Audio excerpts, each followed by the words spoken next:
नमस्कार। यो समाचारमा स्वागत छ। म मेनुका श्रेष्ठ। म अपेक्षा तिमिल सेना। सुरु गरौँ अहिलेसम्मका प्रमुख समाचारबाट।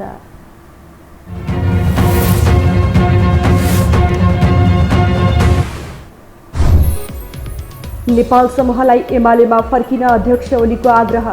देशको आधा बढी जनसङ्ख्या आफ्नो पक्षमा रहेको दाबी।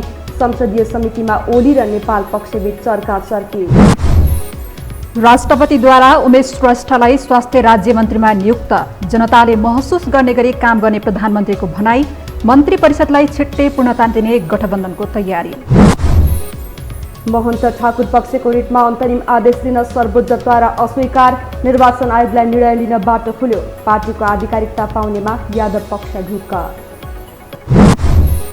कोरोना भाइरस नियन्त्रणमा नआएपछि उपत्यकामा जारी निषेधाज्ञा थप 10 दिन थपियो। आज 2237 जनामा संक्रमण पुष्टि, थप 18 जनाको मृत्यु। र साफ च्याम्पियनसिप आयोजना गर्न नेपाललाई औपचारिक प्रस्ताव। विस्तृत प्रस्ताव पठाउने नेपालको तयारी। फुटबलका मुख्य प्रशिक्षक अल मुताइरीद्वारा राजीनामाको घोषणा।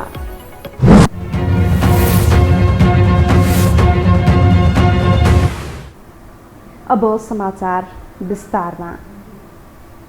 नेकपा एमालेका अध्यक्ष केपी शर्मा ओलीले नेता माधव कुमार नेपाल समूहलाई पार्टीमा फर्किन आग्रह गर्नुभएको छ। आज अखिल नेपाल महिला सङ्घको भर्चुअल कार्यक्रममा उहाँले बाटो बिराएकालाई पार्टीले क्षमा गर्ने भन्दै फर्किन आग्रह गर्नुभयो। ओलीले केही व्यक्तिहरू प्रतिक्रियावादीसँग मिलेर पार्टी फुटाउने काममा लागि परेको आरोप लगाउनुभयो। उहाँले देशको धेरै जनसङ्ख्या आफ्नो साथमा रहेको दाबी समेत गर्नुभयो। पूर्व प्रधानमन्त्री समेत रहनुभएका अध्यक्ष ओलीले पार्टीलाई नमुना बनाई सुशासन र विकासका लागि काम गर्नुपर्नेमा जोड दिनुभयो। प्रतिनिधि सभा अन्तर्गत आज बसेको अन्तर्राष्ट्रिय सम्बन्ध समितिको बैठक विषयमा प्रवेश गर्न नपाई सकिएको छ। बैठकमा एमालेका सांसदहरू बीच भनाभन भएपछि बैठक विषयमा प्रवेश नगरी सकिएको हो। एक रिपोर्ट।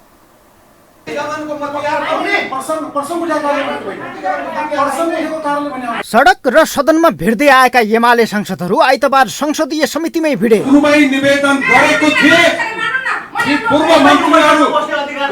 आफै सत्तापक्ष र प्रतिपक्षको भूमिकामा रमाउँदै आएका एमाले सांसदहरूले आइतबारको संसदीय समितिमा हात हालाहाल गर्न मात्र बाँकी राखे।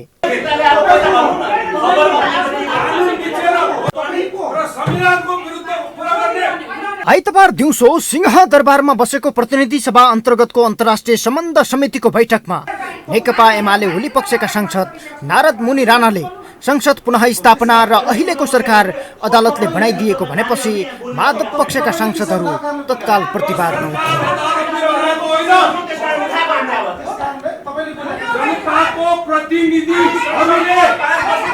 अदालतको परमादेशबाट बनेको सरकार भनेर ओली पक्षका सांसदहरूले अभिव्यक्ति दिएपछि माधव पक्ष, काङ्ग्रेस र माओवादीका सांसदहरू रिसले आगो आगो बनेका हुन्।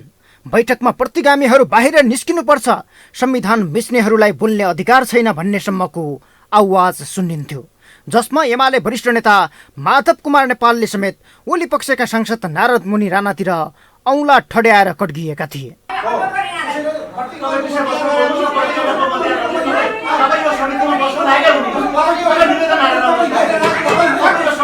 पूर्व प्रधानमन्त्रीको हैसियतमा अघिल्लो लहरमा समितिका सभापति पवित्र निरौलासँग बसेका नेता नेपालले प्रतिनिधि सभा पुनः स्थापना भएकोमा खुसी व्यक्त गरिरहेका थिए। उनले संसद भ्युताउन सङ्घर्ष गर्नु परेको समितिलाई जानकारी गराउँदै थिए। लगत्तै ओली पक्षका सांसद राणाले केपी ओलीले विश्वासको मत लिँदा कहाँ थिए भन्दै व्यङ्ग्य कसे। जो आफ्नै पार्टीको प्रधानमन्त्रीले विश्वासको मत लिँदा घरमै सुतिरहेका थिए, उनैले संसद भ्युताए भनेर कराउनुको औचित्य छैन भनेर नेता नेपाललाई कटाक्ष गरेपछि सांसद दीपप्रकाश भट्टले राणालाई प्रतिगमनको मतियार भन्न भ्याए। उनले प्रतिगमनको मतियार बाहिर जानुस् भन्दै थप आक्रोश प्रकट गरे। वरिष्ठ नेता नेपालले पनि राणालाई राजीनामा दिएर निस्किनुस् भने उनलाई काङ्ग्रेसका सांसदहरूले पनि साथ दिए। सांसद दिव्यमणि राज भण्डारीले संविधान विरोधी कुरा गर्ने भन्दै आक्रोश पोखे। उनलाई समितिकी सभापति निरौलाले पनि साथ दिइन्। राणासँगै बसेकी माधव पक्षकी सांसद सरला यादवले तपाईँ को हो, जे पाए त्यही बोल्ने भन्दै राणालाई हकारिन्।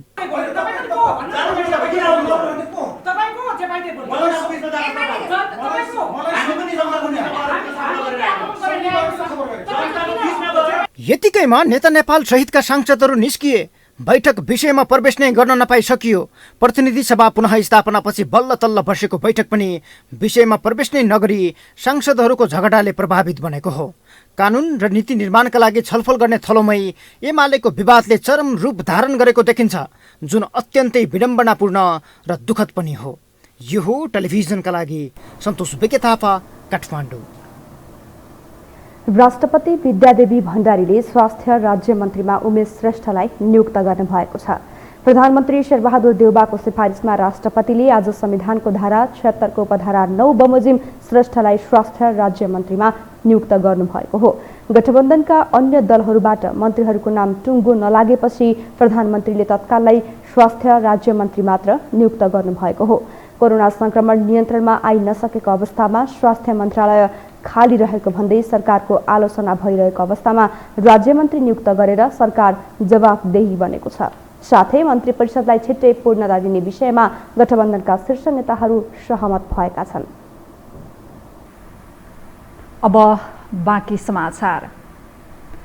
नेपाली कांग्रेसका सभापति शेरबहादुर देउवा प्रधानमन्त्री भएपछि बालुवाटारमा पहिलो पटक बसेको सत्तारूढ गठबन्धनको बैठकमा केही फरक दृश्य देखियो। 2 जना पूर्व प्रधानमन्त्री र 2 जना उपप्रधानमन्त्रीसँगको भेटमा प्रधानमन्त्री देउवा समान हैसियतमा बसेपछि त्यसलाई विशेष महत्त्वका साथ हेरिएको छ।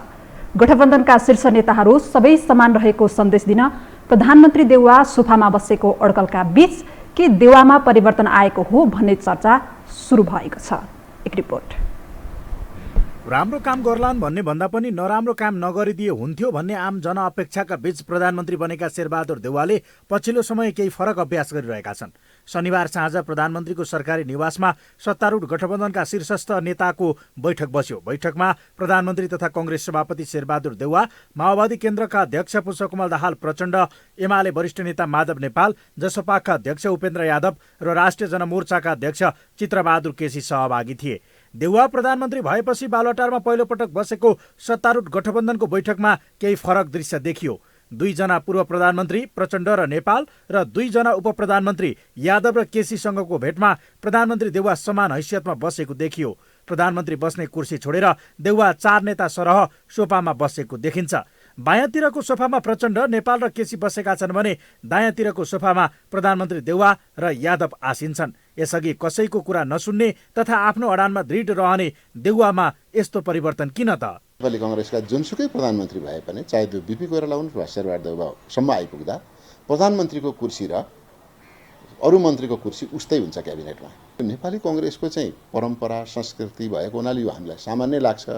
तर केपी ओलीबाट झट्टै शेरबहादुर देउवामा सत्ता आइपुग्दाखेरि चाहिँ अति उत्तेजनाबाट सरल र सामान्य अवस्थामा आइपुगेको हो र हाम्रा लागि स्वाभाविक छ, किनभने हामी जनताको पार्टी हो। त्यसअघि गठबन्धनमा सामेल माओवादी केन्द्रका अध्यक्ष पुष्पकमल दाहाल प्रचण्डले समेत देउवाको सम्मानमा आफ्नो निवासको कुर्सीको लोकेसन परिवर्तन गरेका थिए। साउन 5 गते प्रचण्ड पत्नी सीता दाहालको स्वास्थ्य लाभको कामना गर्न प्रधानमन्त्री देउवा खुमालटार स्थित प्रचण्ड निवास पुगेका थिए। त्यस क्रममा देउवा र अध्यक्ष प्रचण्ड आम्ने सामने हुने गरी सोफाको व्यवस्थापन गरिएको थियो। प्रतिपक्षी दलका नेताहरू पनि सबैलाई सँगै राखेर सरकार चलाउने देउवाको प्रयासलाई नकारात्मक भन्न नसकिने बताउँछन्। तर उच्च स्तरीय राजनीतिक संयन्त्र बनाएर सरकार चलाउने प्रचण्डले घोषणा गरे पनि देश कसरी चल्छ भन्ने सन्देश अझै दिन नसकेको उनीहरूको भनाइ छ। बसाइको कुरा भन्दा देश कसरी चल्छ भन्ने दृष्टिकोण र व्यवस्थापन देखाउनु पर्ने उनीहरूको तर्क छ। तर ओलीसँग यो विषय दाँजेर हेर्न नमिल्ने उनीहरू बताउँछन्। कसको कुर्सी कहाँ र ओलीलाई किन विशेष कुर्सी भनेर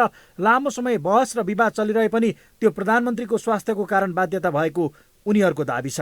उहाँको आफ्नै स्वास्थ्यको हिसाबले चाहिँ जुन एउटा संवेदनशील अवस्था थियो, त्यसकारणले त्यसलाई नियतवश चाहिँ त्यो फरक ढङ्गले व्यवस्थापन गरिएको थियो भन्ने ढङ्गले हेर्नु हुँदैन।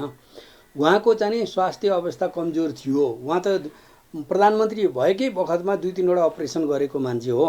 त्यसकारणले गर्दाखेरि चाहिँ त्यो सँगसँगै बस्ने स्थिति चाहिँ बन्दैन थियो। त्यो कुरा त व्यवहारिक रूपमा चाहिँ अरू नेताहरूले पनि हेर्नुपर्ने कुरा हो। नियत बस चाहिँ कसैलाई टाढा राख्ने नियत बस कसैलाई नजिक राख्ने भन्ने प्रश्न थिएन त्यो। गठबन्धन सरकारका केही कार्यहरू प्रशंसायोग्य छन्। देउवा पनि अब छवि सुधार्न पर्छ भन्ने रूपमा अघि बढेको देखिएको छ। खोप केन्द्रमै गएर आम नागरिक सरह लाइनमा बस्ने, आसन व्यवस्थापनका कुरा तथा अहिले सबैभन्दा बढी महत्त्वपूर्ण मानिएको स्वास्थ्य मन्त्रालयको आफैले नेतृत्व गर्नुले उनको कदम सकारात्मकतातर्फ उन्मुख नै देखिन्छ। तर विगतमा राम्रो छवि नभएका देउवालाई यतिकै भरमा भने आम सर्वसाधारणले विश्वास गर्ने देखिँदैन। किनभने तमाम राम्रा कामका बीचमा पनि अहङ्कारका कारण ओली आलोचित बनेकै उदाहरण छँदैछ। त्यसमा देउवाले सरकार टिकाउन मात्र क्षणिक रूपमा आफ्नो स्वरूप परिवर्तन गरेका त होइनन् भन्ने आशंका पनि छन्। यसर्थ ओली खराब भएकै कारण आफू सत्तामा आइपुगेको प्रमाणित गर्न उनी र उनी सहितको गठबन्धनले अझ धेरै काम गर्न जरुरी छ।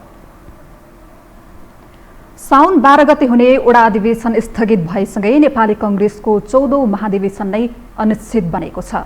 क्रियाशील सदस्यता सम्बन्धी विवाद नठुङ्गिएपछि नेपाली कङ्ग्रेसले ओडा अधिवेशन सहित केन्द्रीय महाधिवेशन तलका सबै अधिवेशन स्थगित गरेको हो। अब तोकिएकै मितिमा होला त महाधिवेशन? एक रिपोर्ट। पूर्व निर्धारित कार्यतालिका अनुसार क्रियाशील सदस्यताको विवाद सुल्झाउन नसक्दा सत्तारूढ दल नेपाली कङ्ग्रेसको यही साउन 12 मा तोकिएको वडा अधिवेशन शनिबार स्थगित गरियो। पदाधिकारी बैठक मार्फत वडा अधिवेशन मात्र स्थगित गरिएन, क्रियाशील सदस्यताको विवाद बढ्दै जाँदा केन्द्रीय महाधिवेशन तलका सबै अधिवेशन अर्को निर्णय नहुँदासम्मका लागि स्थगित गरिएको छ। अधिवेशन स्थगित गरेर नयाँ मितिसम्म तोक्न नसकेको कङ्ग्रेसले अब कहिले महाधिवेशन गर्छ निश्चित छैन। तर साउन 12 मा क्रियाशील सदस्यताको सूची पार्टी सभापतिलाई बुझाउने र केन्द्रीय महाधिवेशन तोकिएकै मितिमा गर्ने नेताहरू बताउँछन्। साउन 12 गतेका दिन वडा तहको अधिवेशन स्थगन हुनुको अर्थ भदौ 16 देखि हुने महाधिवेशन पनि स्थगन भन्ने होइन। महाधिवेशनको मिति, अन्य तहको अधिवेशनको मितिहरू सबै कायमै छन्। तर यस बीचमा साउन 12 गतेका दिन मङ्गलबार बिहान 9 बजे क्रियाशील सदस्यता छानबिन समितिका साथीहरूले आफ्नो प्रतिवेदन केन्द्रीय सभापतिज्यूलाई हस्तान्तरण गर्नुहुनेछ। जे टुङ्गोमा पुग्नलाई बाँकी छ, यो 12 गते उहाँहरूले प्रतिवेदन हस्तान्तरण गर्नु पूर्व त्यसलाई टुङ्ग्याउनतर्फ उहाँहरू लाग्नुहुनेछ। यसअघि वडा अधिवेशन साउन 12 मा, गाउँ नगरपालिकाको साउन 16 मा, प्रदेश सभा क्षेत्रीय अधिवेशन साउन 20, प्रतिनिधि सभाको एक निर्वाचन क्षेत्र भएको ठाउँमा क्षेत्रीय अधिवेशन साउन 23 मा, एक भन्दा बढी निर्वाचन क्षेत्र भएको जिल्ला अधिवेशन साउन 26 र प्रदेश अधिवेशन भदौ 1 र 2 मा तोकिएको थियो। वडा तहको अधिवेशन स्थगित भएसँगै सबै तालिका प्रभावित भएको छ। समयमा महाधिवेशन हुन नसक्नुका पछाडि क्रियाशील सदस्यताको विवाद सबैभन्दा ठूलो समस्या बनेको छ। विधान अनुसार महाधिवेशन हुनुभन्दा 6 महिना अघि नै सदस्यताको विवरण र नवीकरण गरिसक्नुपर्ने व्यवस्था छ। तर कङ्ग्रेसमा महाधिवेशन आउन झन्डै 1 महिना बाँकी रहँदा समेत विवाद सुल्झिएको छैन। नेतृत्वले औपचारिक रूपमा नभने पनि दोस्रो तहका नेताहरू भदौ 16 देखि 19 को मितिमा महाधिवेशन गर्न नसक्ने भन्दै विकल्प खोज्न थालेका छन्। विकल्प अनुसार भदौको पहिलो सातादेखि सुरु गरेर असोजभित्र सबै तहका अधिवेशन सम्पन्न गर्ने र कार्तिकमा केन्द्रीय तहको महाधिवेशन गर्ने गरी नेताहरूले छलफल चलाएका छन्। भदौको 16 देखि 19 सम्म गरिने महाधिवेशनमा खासै तात्विक अन्तर नहुने गरेको हामी पुनर्संरचना गर्छौँ। कार्यतालिकालाई भनेको 16 का ठाउँमा 25 हुन सक्ला, तर त्यो महाधिवेशन टर्दैन पनि र सर्दैन पनि।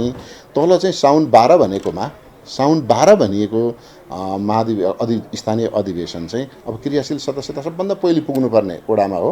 त्यो क्रियाशील सदस्यताको टुङ्गो लाग्न बाँकी छ। हामी भरेभरि लाउँदैछौँ। काङ्ग्रेसमा सभापति समेत रहेका प्रधानमन्त्री शेरबहादुर देउवाले कार्यकाल लम्ब्याउन खोजेको गलत सन्देश नजाओस् भनेर महाधिवेशन सार्ने पक्षमा छैनन्। सरकारको नेतृत्व समेत आफैले गरेकाले महाधिवेशनमा आफू अनुकूल वातावरण हुने देउवाको मनसाय छ। वरिष्ठ नेता रामचन्द्र पौडेलले पनि तोकिएकै मितिमा महाधिवेशन हुनुपर्ने बताउँदै आएका छन्। तथापि महाधिवेशन हुने छाँट वडा अधिवेशन स्थगित भएसँगै टुटेको छ। भदौभित्रै महाधिवेशन नभए वैधानिकता गुम्ने सङ्कट पनि छ। संविधानले 5 वर्षभित्र गर्न नसके कारण खुलाएर थप 6 महिना बढाउन सकिने व्यवस्था गरेको छ। भदौबाट संविधानले दिएको थप 6 महिनाको समय पनि सकिँदैछ। देशभर करिब 100 बढी वडामा 13औं महाधिवेशनकै क्रियाशील सदस्यतालाई मान्यता दिने प्रतिवेदन सहित छानबिन समितिले क्रियाशील सदस्यको संख्या 8,53,000 पुर्याएको छ। त्यसमध्ये करिब 12,000 नयाँ र समायोजनको सदस्यता स्थगन गरिएको छ भने 40,000 जतिले सदस्यता नवीकरण गरेका छैनन्। यो हो टेलिभिजनका लागि क्यामेरामा डिबी मगरका साथमा सन्तोष बेके थापा, काठमाडौँ। जसपा विवाद समाधानको लागि निर्वाचन आयोगले थालेको प्रक्रिया रोक्न माग गर्दै महन्त ठाकुर पक्षले दिएको रिटमा सर्वोच्च अदालतले अन्तरिम आदेश दिन अस्वीकार गरेको छ। सर्वोच्चले अन्तरिम आदेश दिन अस्वीकार गरेपछि निर्वाचन आयोगलाई विवाद निरूपणको फैसला सुनाउन बाटो खुलेको छ। जसपा आधिकारिकता विवाद सम्बन्धी मुद्दाको सुनवाईको क्रममा आयोगले पार्टी एकीकरणको बेलाको कार्यकारिणी समितिमा रहेका 51 जनालाई साउन 11 गते सनाखातका लागि झिकाउने निर्णय गरेको थियो। भोलि दुवै पक्षका कार्यकारिणी सदस्यलाई आयोगमा बोलाइएको छ। आफ्नो पक्षमा स्पष्ट बहुमत भएकोले पार्टी आधिकारिकता पाउनेमा यादव पक्ष भने ढुक्क देखिन्छ।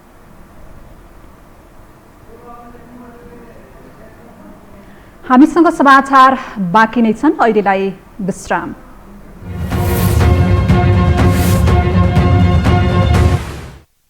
विश्रामपछि स्वागत छ। अब बाँकी समाचार। पछिल्लो 24 घण्टामा देशभर 2237 जना कोरोना संक्रमित थपिएका छन्। स्वास्थ्य तथा जनसङ्ख्या मन्त्रालयका अनुसार 13,834 नमुना मध्ये पीसीआर परीक्षणबाट 1,539 जना र एन्टिजेन परीक्षणबाट 698 गरी 2237 जनामा संक्रमण पुष्टि भएको हो। यस्तै सोही अवधिमा 18 संक्रमितको मृत्यु भएको छ। त्यसैगरी 2050 संक्रमण मुक्त भएका छन्। नेपालमा हाल कोरोनाका सक्रिय संक्रमित 27,228 रहेका छन्। कोरोना रोकथाम तथा नियन्त्रणका लागि काठमाडौँ उपत्यकामा जारी निषेधाज्ञा साउन 20 गतेसम्म थप गरिएको छ। जारी निषेधाज्ञा साउन 20 गतेसम्म थप गर्दै झनै खुकुलो बनाइएको छ। आज काठमाडौँ, भक्तपुर र ललितपुरका तीनै जिल्लाका प्रमुख जिल्ला अधिकारीको बैठकले कोरोनाको जोखिम कायमै रहेको हुँदा निषेधाज्ञा साउन 20 गतेसम्मका लागि थप गरेको हो। यसअघि पछिल्लो पटक निषेधाज्ञा आज राति 12 बजेसम्मका लागि थपिएको थियो। काठमाडौँ उपत्यकामा कोरोना संक्रमण दर दिन प्रतिदिन बढ्दै गए पनि सुरक्षा सतर्कता अपनाउने सवालमा सर्वसाधारण सतर्क देखिँदैनन्। करिब 3 महिना लामो निषेधाज्ञा खुकुलो भएसँगै चहल पहल बढ्दा स्थिति थप भयावह हुने देखिन्छ। पछिल्लो समय अस्पतालमा संक्रमितको चाप बढ्न थाले पनि नियन्त्रणतर्फ भने न त सरकारको ध्यान गएको छ न त सर्वसाधारणको नै। एक रिपोर्ट। काठमाडौँ उपत्यकामा फेरि कोरोना संक्रमण दरको ग्राफ निरन्तर उकालो लागेको छ। वैशाख 16 देखि लागेको निषेधाज्ञा खुकुलो भएसँगै व्यापार व्यवसाय सञ्चालनमा आएका छन्। सडकमा निजी र सार्वजनिक यातायात निर्वाध रूपमा चल्न थालेका छन्। मानिसहरूको आगमन पनि बढेको छ। प्रमुख राजनीतिक दलकै नेता कार्यकर्ताले जनस्वास्थ्य सुरक्षाको मापदण्ड पालना गरेको देखिँदैन। भीडभाड नगर्न, धेरै मानिस फेला नहुन भने पनि विभिन्न धर्ना जुलुसमा पनि स्वास्थ्य मापदण्डको उल्लङ्घन बढ्दो छ। पछिल्लो एक सातामा मात्रै काठमाडौँ उपत्यकामा करिब 5,000 संक्रमित थपिएका छन्, जुन दैनिक 700 भन्दा माथिको संख्या हो। काठमाडौँ उपत्यका त्यसै पनि संक्रमणको उच्च जोखिममा रहेको छ। गत साउन 1 गते उपत्यकामा संक्रमित 541 थिए। साउन 7 गते बढेर एकै दिन 751 पुगेको थियो। 8 गते 613, 9 गते 615 संक्रमित भएका थिए। शुक्रराज ट्रपिकल तथा सररोग अस्पतालका निर्देशक डाक्टर अनुप वास्तलाले निषेधाज्ञा खुकुलो भएसँगै मानिसले जनस्वास्थ्यमा मापदण्ड प्रयोग नगर्दा जोखिम रहेको बताउँछन्। उनले पछिल्लो समय अस्पतालमा उपचाररत संक्रमितको संख्या पनि बढेको बताउँछन्। बिरामीहरूको चाप छ। हाम्रो बिरामीहरूको चाप यो निषेधाज्ञा पछि चाहिँ बिस्तारै घट्दै गएको अवस्था थियो। पछिल्लो समय चाहिँ बिरामीहरूको संख्या इमर्जेन्सीमा भिजिट गर्न आउनेको बिरामीको संख्या पनि पछिल्लो हप्ता चाहिँ बढेर गएको छ। आइसियुका शय्याहरूमा बिरामीहरू छन्। बिरामीहरू चाहिँ चिकित्सा अवस्थामा, क्रिटिकल अवस्थामा आइसियुमा छन् भने वार्डमा पनि बिरामीहरूको संख्या उति नै चाप छ।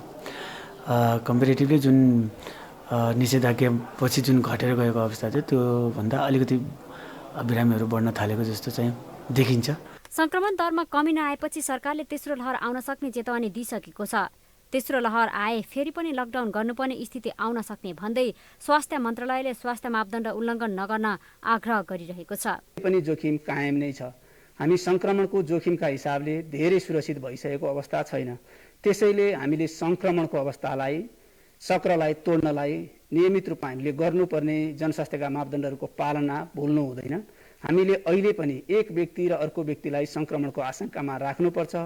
भौतिक दूरीहरू कायम गर्नुपर्छ।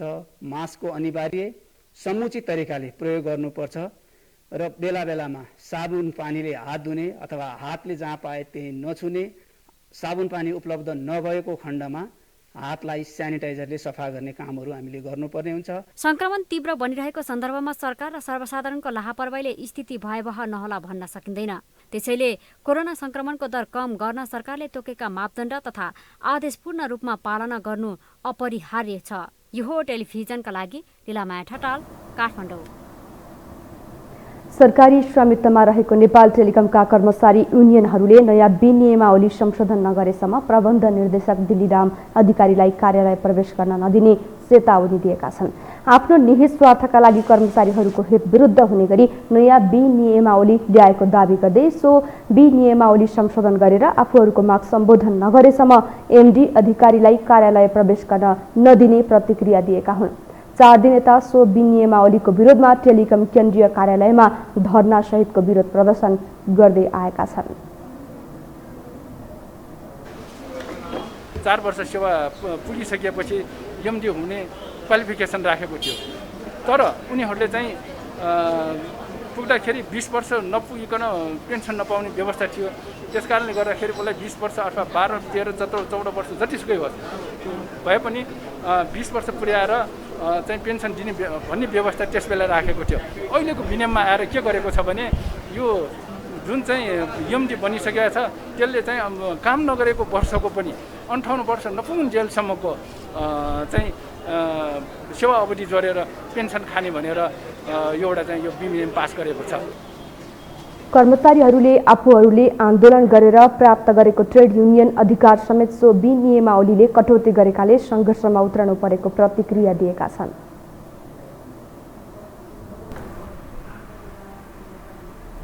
अब बाँकी समाचार। आफ्ना माग सम्बोधन गर्न दबाब दिँदै आएका यातायात व्यवसायीहरूले सरकारलाई सार्वजनिक सवारी साधनको साँचो हस्तान्तरण गरेका छन्। कोभिड खोपको उचित व्यवस्था गर्नुपर्ने, भाडा समायोजन गर्नुपर्ने लगायतका 7 बुँदे माग राखेर आन्दोलन गर्दै आएका यातायात व्यवसायीहरूले काठमाडौँका प्रमुख जिल्ला अधिकारी कालीप्रसाद पराजुली मार्फत प्रधानमन्त्री शेरबहादुर देउवालाई सार्वजनिक सवारी साधनको साँचो हस्तान्तरण गरेका हुन्। कोभिड सङ्कटका कारण यातायात व्यवसायीहरूले भोग्नु परेको समस्या तत्काल सम्बोधन गर्न सरकारलाई दबाब दिन प्रमुख जिल्ला अधिकारी मार्फत प्रधानमन्त्री देउवालाई सार्वजनिक यातायातको साधनको साँचो बुझाउनु परेको उनीहरूले बताएका छन्। आफूहरूको माग अब पनि सरकारले सम्बोधन नगरे कडा आन्दोलनमा जान बाध्य हुने व्यवसायीहरूले चेतावनी समेत दिएका छन्। समयमा सम्बोधन भएन यदि भने हामीले कठोर कदमहरू अगाडि बढाउनेछौँ। त्यो विगतको सङ्केतले पनि सरकारले बुझ्न जरुरी छ।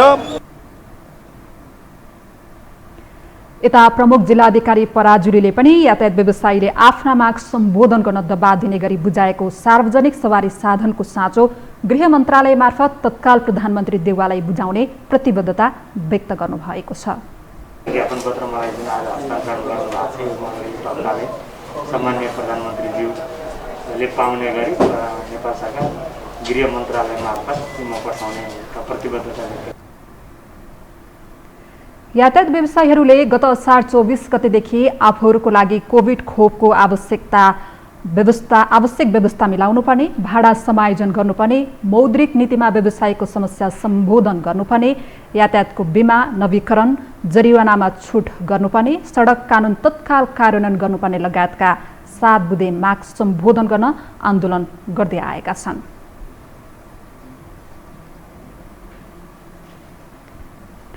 सुनसरीको देवानगञ्ज गाउँपालिका क्षेत्रमा पछिल्लो केही समयता नीलगाईको एक हुल बास बस्ने गरेको छ।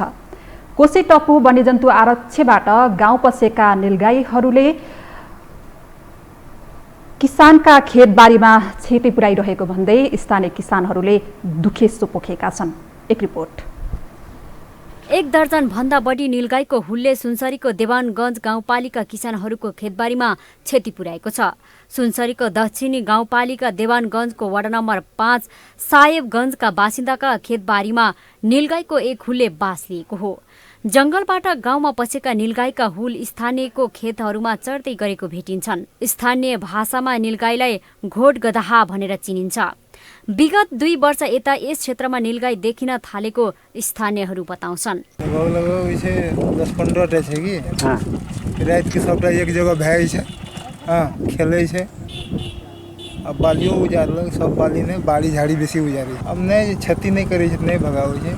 साहेबगञ्जको सो क्षेत्रमा 15वटा भन्दा बढी नीलगाईले आश्रय लिएको स्थानीयले जानकारी दिएका छन्।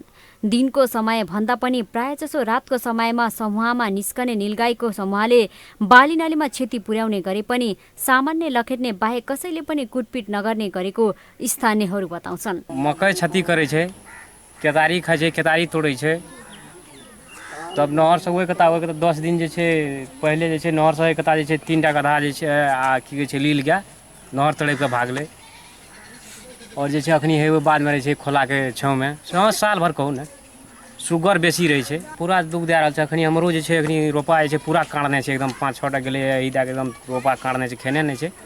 देवनगञ्जमा आश्रय लिएको नीलगाई सो गाउँपालिकाको उत्तरतर्फ रहेको कोशी टप्पु वन्यजन्तु आरक्षबाट आएको हुन सक्ने स्थानीयको अनुमान छ। नीलगाईको समूहले किसानको खेतबारीमा क्षति पुर्याइरहेको विषयमा उजुरी आए अवस्था अनुसारको निर्णय लिने जिल्ला वन कार्यालय सुनसरले जनाएको छ। लिखित रूपमा चाहिँ अहिलेसम्म यहाँ उजुरी आइपुगेको छैन र सुन्नमा चाहिँ आएको छ अन्य विभिन्न व्यक्तिहरूबाट र यो कुरो चाहिँ अब यो संरक्षणको सवालमा भन्नुपर्दाखेरि अब भागेर उताबाट चाहिँ जङ्गलतिरबाट भागेर आएका हुन्। त्यसको लागि चाहिँ अस्ति आइसकेपछि यो कुरोमा चाहिँ जिल्ला वन कार्यालयमा चाहिँ छलफलको विषयवस्तुमा प्रस्तुत गरेका थिए मिटिङमा। अनि यसको लागि चाहिँ संरक्षणको सवालमा जिल्ला के वन्यजन्तु आरक्ष कोशी वन्यजन्तु आरक्ष जिल्ला वन कार्यालयसँग समन्वय गरेर अनि त्यसपछि के गर्न सकिन्छ भन्ने कुरा चाहिँ छलफल अलिकति आएको छ हैन र यसो गर्छु अथवा यसै गर्नुपर्छ भन्ने कुराहरू चाहिँ अब पीडकबाट पनि अहिलेसम्म त्यस्तो किसिमको चाहिँ निवेदनकै रूपमा चाहिँ नआइसकेकोले त्यस्तो चाहिँ खासै चाहिँ लिएको छैन हैन। नीलगाई नेपाल लगायतका एसियाली राष्ट्रहरूमा पाइने ठूलो प्रजातिको मृग हो। यसको गाईका जस्ता कान छोटो र बाङ्गो सिङ, गर्दनमा काला छोटा रौँ, घाँटीमा लामा रौँका गुच्छा हुने र बराठको जस्तो रङ हुन्छ। यसलाई घोडगधा, लिली गाई र ब्लू बुलको नामले पनि चिनिन्छ। यिनीहरू जङ्गल क्षेत्र अतिक्रमण भएर मानव बस्तीको विस्तार हुँदै गएको तथा जलवायुको नकारात्मक असरका कारण जङ्गलहरू उजाड हुँदै गएपछि जनावरहरू आहारको खोजी गर्दै मानव बस्ती प्रवेश गरिरहेको जानकारहरू बताउँछन्। नीलगाईको संरक्षण गर्दै किसानको खेतबालीको रक्षा गर्नु अहिलेको आवश्यकता बनेको छ। यो हो टेलिभिजनका लागि लीलामाया ठटाल, काठमाडौँ। नेपाल वायु सेवा निगमको निजीकरणको कामलाई यथास्थितिमा राख्न सर्वोच्च अदालतले अन्तरिम आदेश जारी गरेको छ। अधिवक्ता अतेश कार्कीले दायर गरेको रिट निवेदनमा न्यायाधीश कुमार रेग्मीको एकल इजलासले सो आदेश जारी गरेको हो। निवेदकले अन्तरिम आदेश समेत जारी गरी पाऊँ भनेर निवेदन माग गरेको सम्बन्धमा दुवै पक्षबीच छलफल गरी निष्कर्षमा पुग्न उपयुक्त हुने देखिएकाले साउन 25 गते अन्तरिम आदेश छलफलको पेशी तोकी उपस्थित हुन सर्वोच्च अदालत नियमावली 2074 को नियम 49(2) ग बमोजिम प्रत्यक्षदर्शीलाई जानकारी गराउन पनि इजलासले आदेश दिएको छ।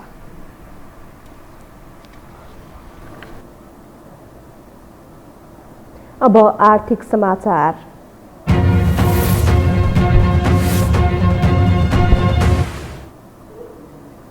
साताको पहिलो दिन शेयर बजार कारोबार मापक नेप्से झन्डै 55 अङ्कले बढेको छ। नेप्से 54.31 अङ्कले बढेर 3058.63 बिन्दुमा पुगेको छ। आज बैंकिङ समूहको शेयर 72 अङ्कले, व्यापारको झन्डै 3 अङ्कले, विकास बैंकको 13 अङ्कले, जलविद्युतको 71 अङ्कले, फाइनान्सको 25 अङ्कले र माइक्रो फाइनान्स समूहको शेयर 86 अङ्कले बढेको छ। यस्तै जीवन बीमा समूहको शेयर 31 अङ्कले, निर्जीवन बीमाको 48 अङ्कले, उत्पादनको 72 अङ्कले र अन्य समूहको शेयर 6 अङ्कले बढेको छ। आज 223 कम्पनीका 4 करोड 41 लाख फिर्ता शेयर 14 अर्ब 30 करोड रुपियाँमा कारोबार भएका छन्। हामीसँग अन्तर्राष्ट्रिय र खेल समाचार बाँकी नै छन्। अहिलेलाई विश्राम।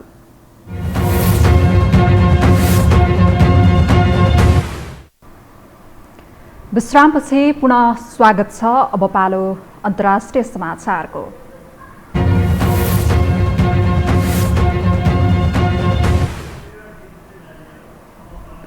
भारतको हिमाञ्चल प्रदेशमा चट्टानी पहिरो जाँदा 9 जनाको मृत्यु भएको छ। मृत्यु हुनेमा 7 जना पर्यटक पनि रहेको छन्। भारतीय सञ्चार माध्यमका अनुसार साग्लाको किन्नाउर जिल्लामा चट्टाने पहिरो गएको हो। पहिरोमा परेर 4 जना घाइते भएका छन्। माथिबाट तेज गतिमा झरेको ढुङ्गाले लागेर एउटा पुल पनि भाँचिएको छ।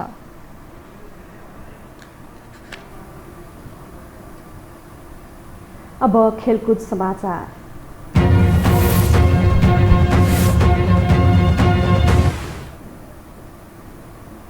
तेह्रौं संस्करणको साफ च्याम्पियनसिप आयोजना गर्न नेपाललाई औपचारिक प्रस्ताव आएको छ।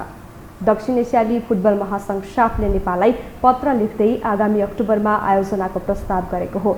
अखिल नेपाल फुटबल संघ एन्फाले आज साफबाट प्रतियोगिता आयोजनाका लागि औपचारिक प्रस्ताव आएको जनाएको छ।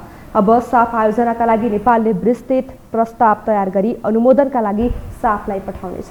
प्रतियोगिता आयोजनाको जिम्मेवारी पाएको बङ्गलादेशले कोभिड-19 का कारण साफ गर्न नसक्ने बताएपछि नेपालले आयोजनाको दाबी प्रस्तुत गरेको थियो। नेपालसँगै श्रीलङ्का, भारत र मालदिप्सले समेत आयोजनाका लागि दाबी गरेका छन्। नेपाली राष्ट्रिय फुटबल टिमका मुख्य प्रशिक्षक अब्दुल्ला अल मुताइरीले राजीनामा दिने घोषणा गरेका छन्। उनले सामाजिक सञ्जालमा फेसबुकमा अखिल नेपाल फुटबल संघ एन्फामा राजीनामा बुझाउन लागेको जानकारी दिएका छन्। अलमुताइरीले एन्फाका वरिष्ठ उपाध्यक्ष पङ्कज विक्रम नेम्बाङका कारण राजीनामा दिन लागेको बताएका छन्। यसअघि गत चैत्रमा उनलाई नेपाली राष्ट्रिय फुटबल टिमको मुख्य प्रशिक्षकको जिम्मेवारी दिइएको थियो। एन्फाको टेक्निकल कमिटीले कुवेतका अब्दुल्लाहलाई प्रशिक्षक नियुक्त गर्न सिफारिस गरेपछि उनलाई प्रशिक्षकको जिम्मेवारी दिइएको थियो। खेल समाचारसँगै हामी यो समाचारको अन्त्यमा आइपुगेका छौं। बिदा हुनु अघि प्रमुख समाचार पुनः एकपटक।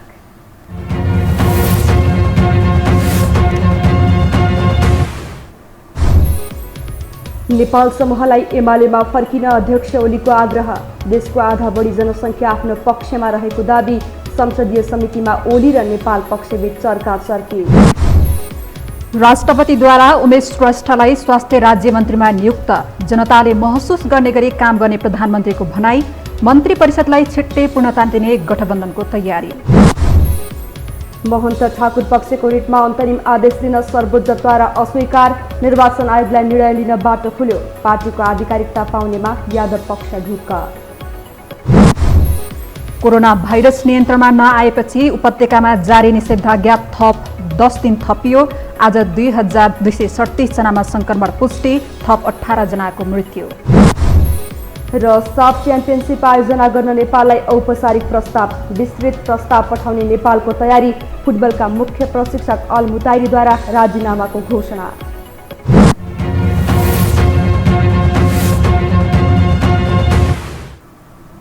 हवस् त यो समाचार सकियो। समाचार बुलेटिनका साथै यो टेलिभिजनका सम्पूर्ण कार्यक्रम yoho-television.com, yoho-खबर.com, युट्युब र फेसबुकमा पनि पढ्न र हेर्न सक्नुहुनेछ। मोबाइलमा योहो टिभी एप डाउनलोड गरी हामीलाई प्रत्यक्ष हेर्न सक्नुहुनेछ। तथ्य सहितको निष्पक्ष समाचारका लागि हेर्दै रहनुहोला योहो टेलिभिजन। नमस्कार।